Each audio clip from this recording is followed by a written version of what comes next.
The new trailer, the new preview for One Piece live action season 2 titled Into the Grand Line was released yesterday, a trailer that's almost 3 minutes long. If I'm not mistaken, it reveals a lot of things, tons of new footage, and we get to see a bunch of new characters. We need to discuss it, especially with the series coming out in a month. I have a feeling that with this season 2, we're really going to enjoy ourselves. You can tell we're on a whole new level. We'll try to break it all down together. But first, a quick fan moment, of course, yes. So, as I was saying, it's a pretty dense trailer that shows quite a lot of things. And it confirms what we already knew, that it's really going to follow the manga. Almost to the letter, at least in terms of events and how they unfold. That means we'll go through Laboun, Whiskey Peak, Little Garden, and finally the Drum Kingdom.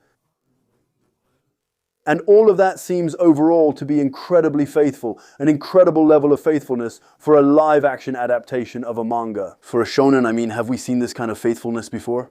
Honestly, here, you can recognize every character at first glance. You can recognize every place at first glance. Well, it's true that some of the sets look a bit fake, a bit like Power Rangers, but, you know where you are? You're on familiar ground. And at the same time, we're rediscovering places from the manga, with fresh eyes, with a new perspective. Honestly, this trailer, it's exciting. I feel like Season 2 has a good chance of being much better than Season 1. Season 1 was already very good, but obviously it could be improved. Now, honestly, it looks like they've really pulled out all the stops. I like that expression. It's kind of an old school saying, but it's pretty cool. I really enjoyed the music, because I feel like it's an original song for the trailer. There was already an original song for Season 1 that was really, really cool. Here, I get the impression they brought back the same singer to make a new song. There's an epic vibe. There's a sense of adventure. Isn't that exactly what we want with One Piece in a way? There you go. And there are still people who talk crap about this live action. I don't get it. Of course, there's a barrier when you go from animation to live action in a world as wacky as One Piece. You have to make a bit of an effort. You know, I can understand that, but for the rest, I think overall it's still a good adaptation. So we also saw some things once again in this trailer. I'll return to that later, photo by photo, since many images have appeared, but first I'll share my general opinion. There's still something that bothers me, and I keep mentioning it. About that, I'm sorry, but it looks like a lot of it was filmed indoors, like the fight at Whiskey Peak.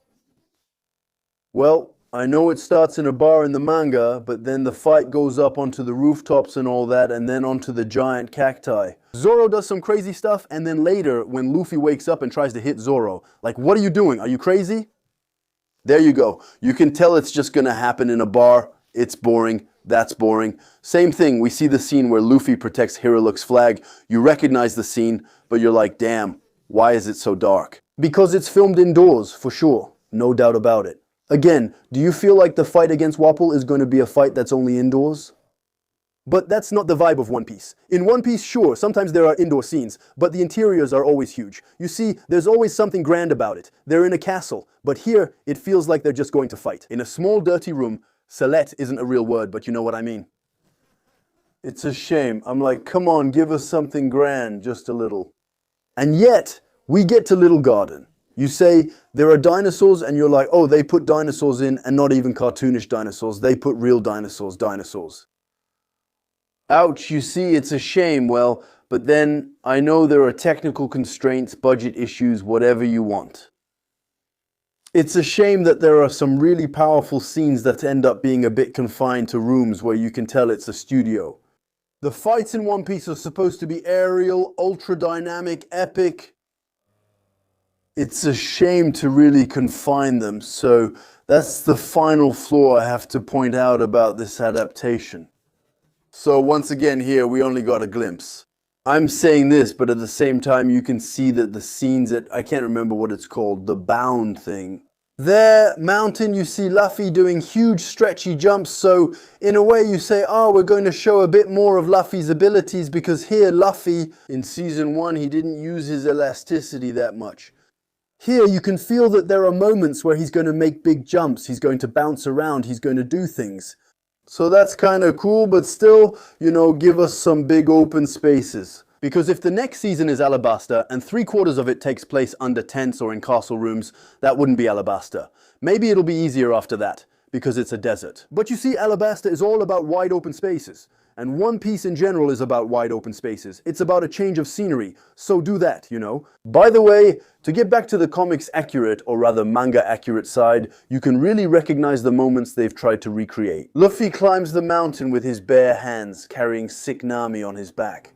You recognize those moments. It's cool to see the effort to recreate them. It's not copy-paste, but definitely references them, making those moments iconic.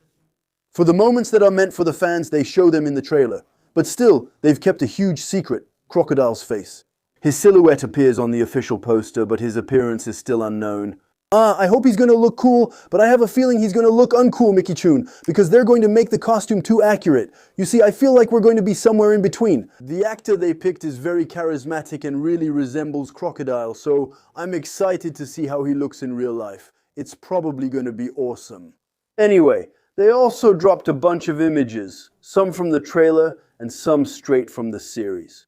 We also get to see a bit more of Chopper in the trailer. We see two forms of Chopper. There's the Tony Chopper form, and there's the reindeer form.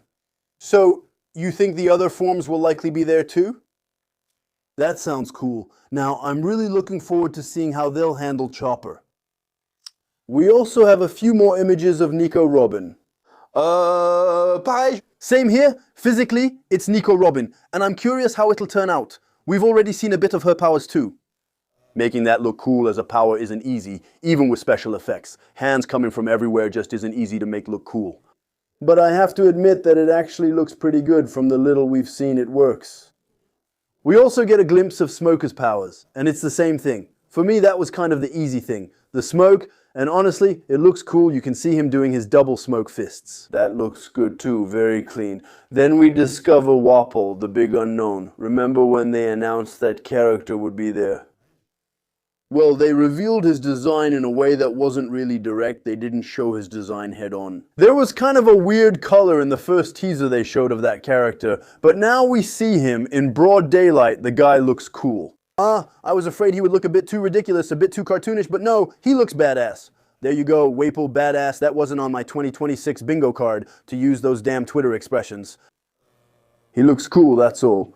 I'm just curious how they'll set up his powers. We just see him fire a cannonball at Luffy. Once again, same thing, in a pretty confined room. It's a shame, but anyway, we see him firing cannonballs. I want to see how they're going to handle it when he eats giant things. That could be really, really cool. So yeah, Wapol is a bit scary, a bit cool. Honestly, I really want to see more of him.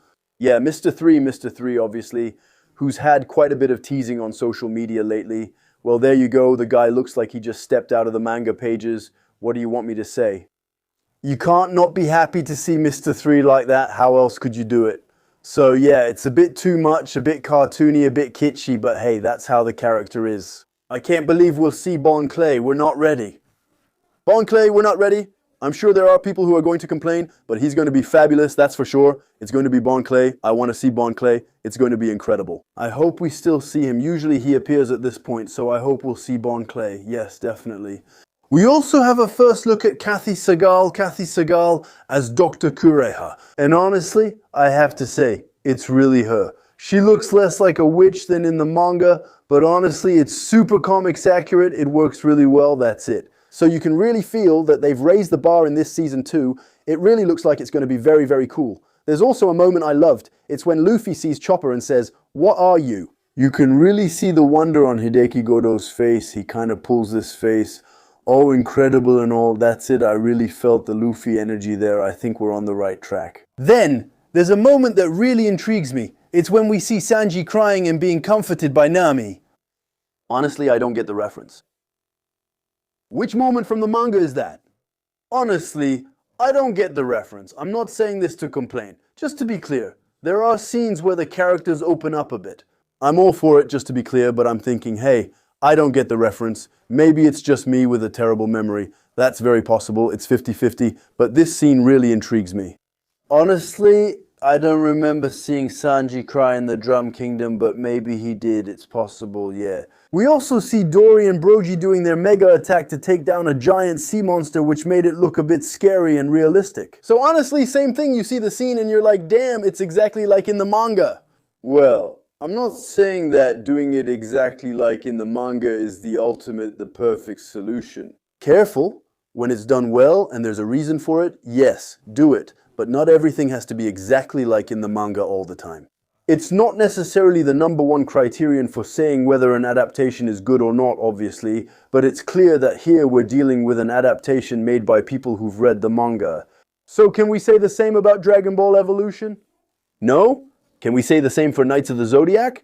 No, they obviously didn't read the manga, but here you can tell they've read the manga, watched the anime, and know what they're talking about. You can tell.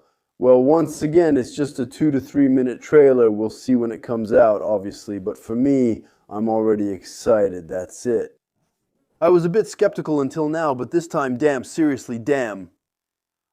It looks way better than the first season now. I want to rediscover all of this. It's going to be incredible.